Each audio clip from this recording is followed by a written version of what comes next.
Lors de fortes pluies, l'eau ruisselle sur les terres agricoles et entraîne avec elle le produit de traitement des plantes. À Fosse-la-Ville, cela engendre une contamination du captage. Lutter contre ce ruissellement est une des missions du CRAW dans le cadre des contrats captage. On est installé chez des agriculteurs et sur différentes cultures, on teste des outils de désherbage mécanique en remplacement ou en complément du désherbage chimique, de telle manière à pouvoir réduire l'utilisation des herbicides et ainsi protéger les ressources en eau.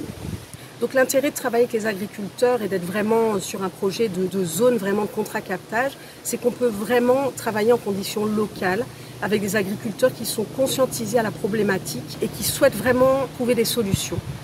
Et alors on bénéficie aussi de leur grande connaissance des conditions pédoclimatiques de la zone. Donc ça c'est vraiment très très important. Selon les premiers essais, la combinaison du désherbage chimique et mécanique semble être tout aussi efficace que le seul usage du pulvérisateur contre les adventices.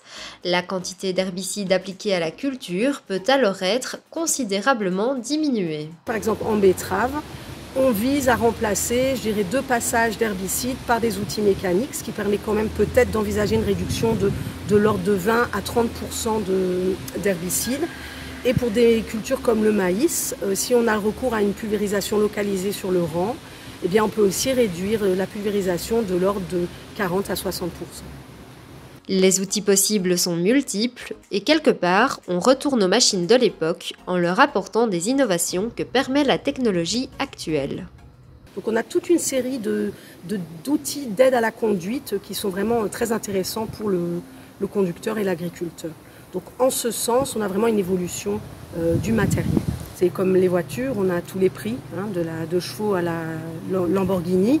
Voilà, on a des machines, je dirais, très simples comme les RC-Tri, de petite largeur qui vont coûter 5-6 000 euros. Et puis on a des bineuses vraiment très très haut de gamme avec un système de reconnaissance par caméra, avec des grandes largeurs de travail. On peut aller à 12 ou 18 rangs, très très bien équipés. Et on peut aller jusqu'à 80-90 000 euros. C'est pour ça qu'on travaille sur la zone avec des entrepreneurs agricoles. Donc on essaye autant que faire se peut de faire venir travailler des entrepreneurs de la zone qui, eux, ont fait l'effort d'investir dans ces machines. Et donc pour les agriculteurs, c'est tout à fait facile de faire appel à leurs services sans devoir réaliser l'investissement eux-mêmes. Les essais ont débuté en 2021 et s'étalent sur 3 ans, de quoi ajuster les tests au fur et à mesure. Le but final reste de trouver la meilleure solution pour tous afin de protéger la ressource en eau des pressions dues aux produits de protection des plantes.